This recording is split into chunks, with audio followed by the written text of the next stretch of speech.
told Jamie a little while ago, there were a couple of typos, and the last one down there said our next meeting was gonna be on July the 7th, and it was actually, the date of the meeting was July the 7th, should have been August instead of July.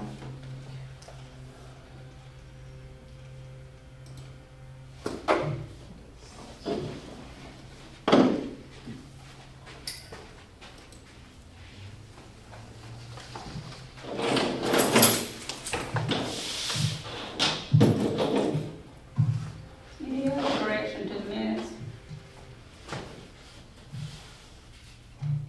I make a motion, we accept the minutes with the corrections, which we discussed, and I need a second. Second.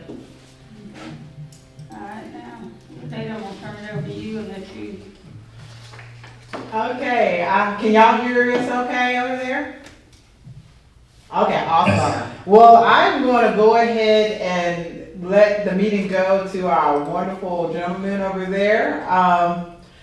We have a couple of people who are not here today, but I will be calling them to let them know what is discussed today. So we're all listening ears. Do we have enough to form a quorum here tonight? Ms. Velma will be here later on. Where Jerry's, I don't see Jerry. He did not, Mr. Three. He did not tell me if he was coming or not. He might pop in a little bit later. Okay. I know Ms. Pam is not going to be here. Ms. Crawford is under the weather. I'm still looking for, I think we need 2 more people from the committee, but we have quorum. Okay. You want me to text Sherry and see if we can call in? Yeah.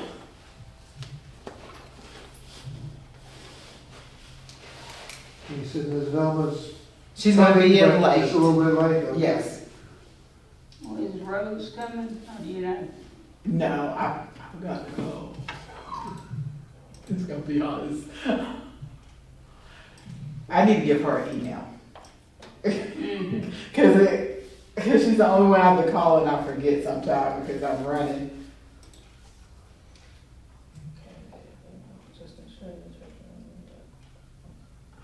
See if he answers back.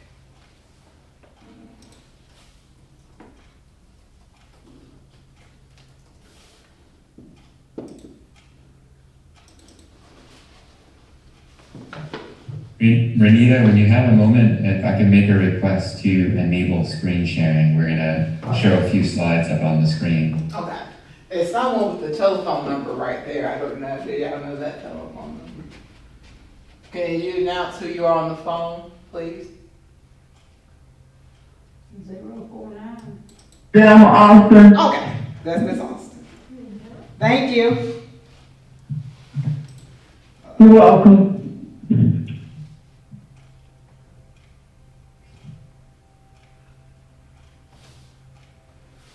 All right, is he letting you share now? It is, yes. Thanks, Renita.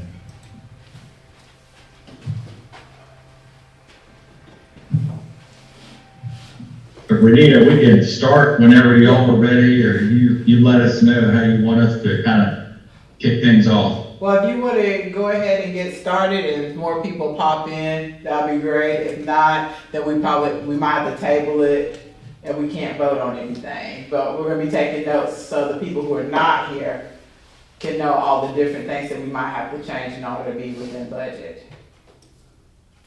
Okay. But we, without further ado, then certainly kind of start shedding some light on this next kind of phase of the project for you guys. So, as you can imagine, with all of the construction and craziness going on these days, we're always in for fun surprises with these types of kind of estimates.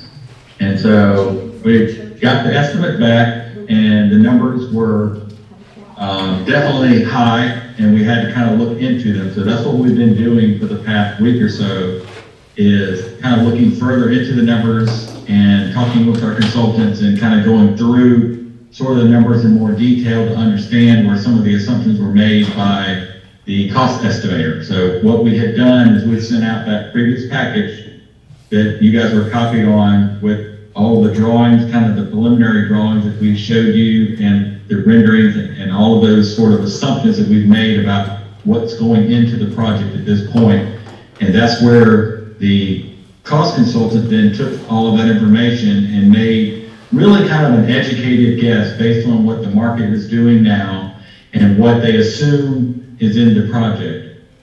But I want to preface kind of some of what we're about to show you with the fact that there's a lot of adding that they've put into the numbers as well that we'll get into. But with the economy the way it has been, what they've typically factored in that they typically would have done even 2 years ago before COVID, they've actually kind of padded the numbers even another 10% or 9% above where we would normally expect them to be. So just bear that in mind when you see the original number that they gave us. And then what we're going to show you is our process that we've gone through with our own consultants and our own engineers to kind of talk more realistically about what we would expect the numbers to come in at. And also we're going to show you some changes that we thought about to help reduce some of the costs, but still provide that impact in the library that we kind of showed you before. That's something that we'll all be proud of. So what we're hoping to really come across and achieve tonight is a decision of how to move forward once we show you these numbers and a direction to move forward with the next phase of it to get us to where we need to be. So, but we'll kind of jump in and we'll be able to ask questions as we kind of get through it. But we wanted to preface that by saying we've been working hard to kind of get it much closer in line to where we can make this thing a reality. And of course, we'll understand that once we kind of get further into these talks. So I'll kind of let Justin take over from here. Thanks, Tripp. Yeah, echoing everything that Tripp said, I feel good about the direction that we're going and how we're looking at these different value engineering strategies to be able to get it down to the budget that we are very close to the budget that we're expecting it to be at. I think we have a very strong plan and a strong site plan, and of course the form of the building we're all excited about. So I think we can maintain the spirit of that and maintain the design intent, but make some adjustments during the next phase and thinking about how we're moving the design forward to try to think about where we can economize some of the design decisions. Tripp, do you want to talk about the schedule? And maybe, Carl, if you've had a chance to look at the 2024 element of this. I have not heard back yet. I apologize. I was hoping I'd get an answer about things. I don't know that there would be a cutoff as long as we're making forward momentum. I don't think there's a cutoff, but I hope to hear. And as soon as I get an answer back on that, I will definitely communicate to you. You'll be the next person I talk to or email to as soon as I get an answer back on that. Yeah, no problem. Yeah, and Justin, just to kind of tag on to that, I think what the graphic that he's pulled up here, we're just keeping track, as these kind of phases start to progress, we want to always keep our eyes on that end game. So that's what we were getting at, is right now, just based on our assumed sort of time frames that we've set aside for each of these different phases, we're now probably looking at mid-January middle of 2024 for a completion date. And so that's why we were kind of wanting to make sure we understood all of these constraints from a fiduciary standpoint with y'all's commitments and how the money and when the money needs to be allocated. So we need to certainly be aware of that as we're moving through this process. But as we've always done in each of these meetings, we try to update this timeline to be more representative of where we think things stand and also keep our eyes on the big picture at the very end. So that being said, we're in this schematic design phase still. And so this is kind of near the end of that schematic design phase. And our goal is to get this sort of schematic design approved, both from a conceptual design standpoint, which we felt pretty strongly after our last meeting from a design standpoint. We liked where it was headed. And now we're starting to factor in some of the pricing. And so that's kind of this next phase we're getting ready to start tonight, is understanding how we can still keep the sort of the goals that we've already established with the design intact as much as possible.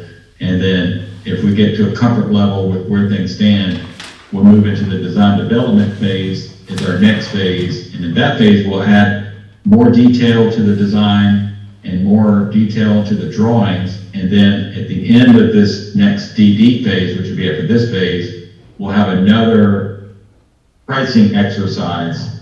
And that pricing exercise, the next one will be more refined than this one. So the one you're going to see today is going to have a pretty big kind of margin of error built into it, which is why the numbers are where they are, because they just have to guess and say, here's a big range. So the idea is that after schematics, which is what we have now, we'll have a pretty big ballpark idea for the budget. And then after DDs, we'll be able to narrow it down even closer and make more fine tunes as we need to make, in order to get this building where it needs to be from a budget standpoint. So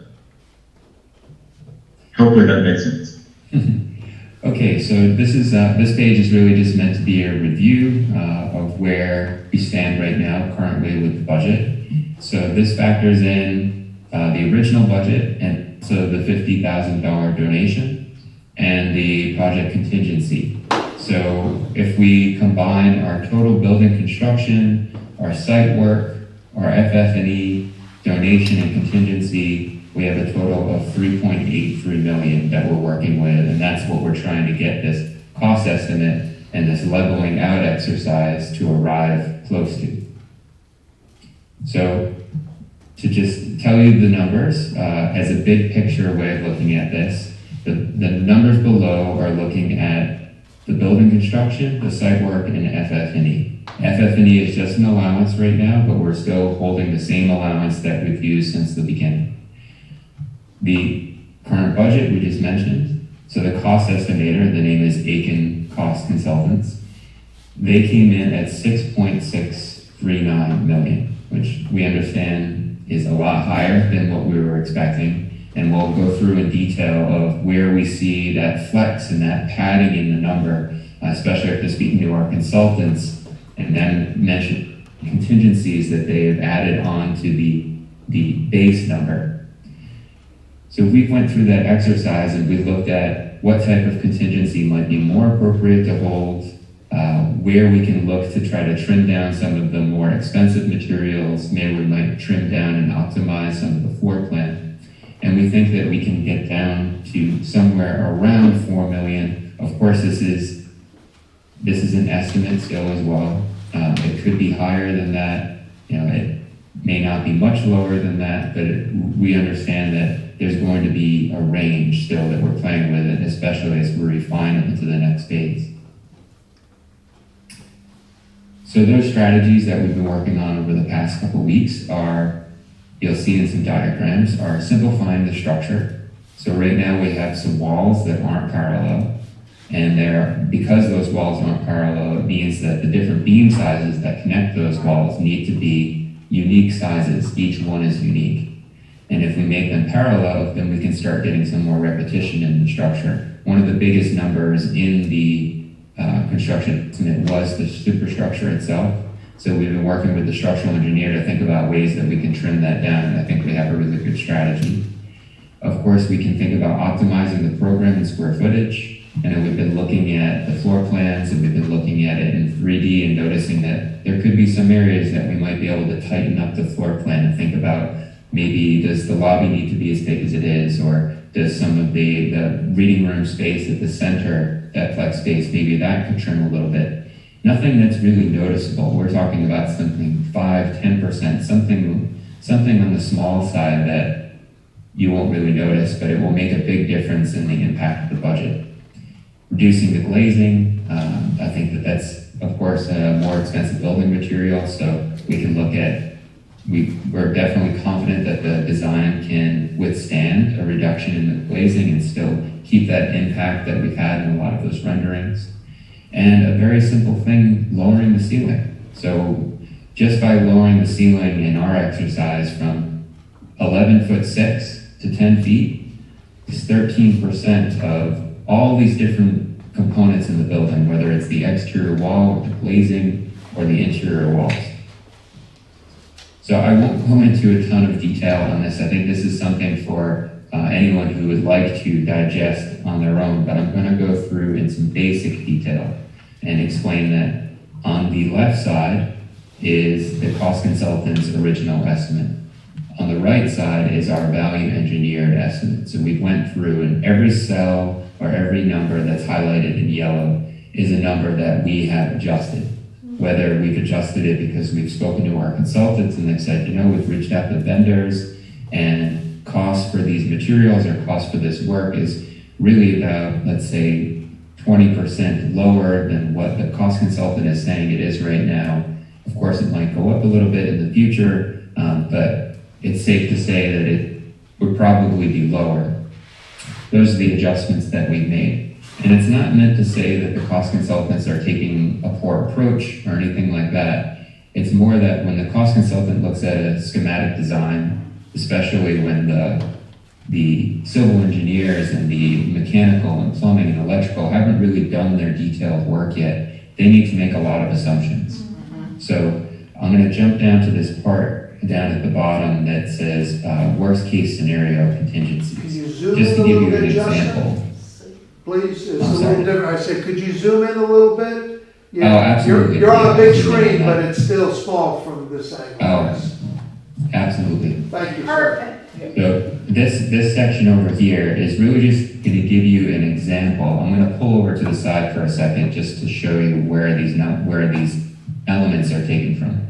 So in the cost consultant's estimate, they say that these above prices include the following.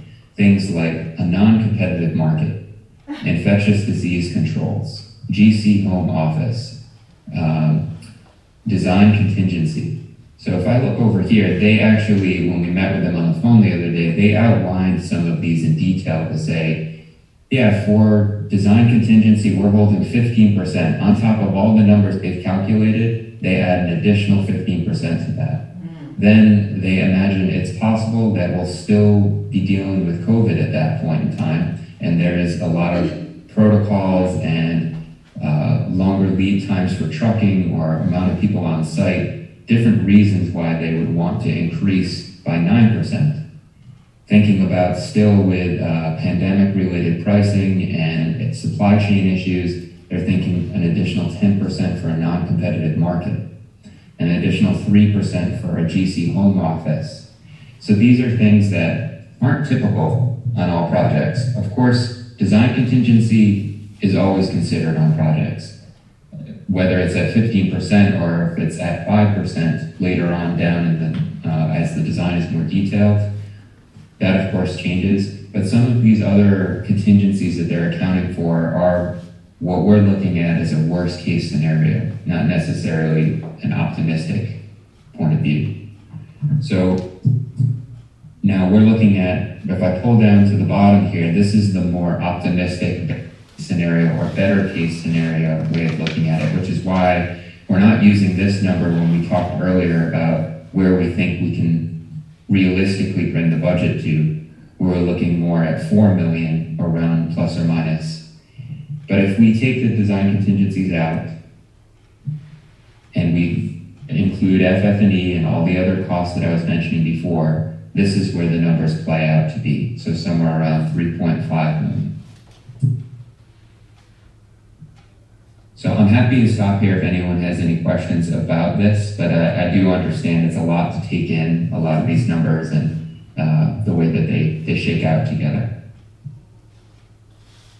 The next page, just so you know, is about the site costs, which I also probably won't go into detail about, but I'm happy to answer any questions if there's anything specific. And Justin, you may want to, for the visual part of it, show them sort of what we're talking about as far as when we're talking about VE and reducing some of those options. Oh, absolutely. Yeah, I'll do that on these next pages here. So I'll jump to that right now. So when we were talking before about those different ways that we think that we can reduce the cost of the building, this is the schematic design. So I'm going to jump to the value engineered design. So it's still the same shape of the building, still the same siding. It's just, if I jump back again, or you can see in the magenta color here, the original outline of the roof, which has curved corners. It has elements that aren't parallel. So you can see this wall over here is in one orientation, this wall over here is in another. So what happens when you do that, which we did for unique reasons, what happens when you do that is you have a lot of different beam member sizes. So you can see here you have from beam A to beam M, all unique different sizes. But if we switch to the next page and we start to really rationalize the structure, we've reduced the amount of unique beam sizes by probably about half. So it makes a big difference, and these are things that we talked to the structural engineer about, where to him this is an extremely rationalized structure and something that can be easily built by a standard manufacturer or standard contractor.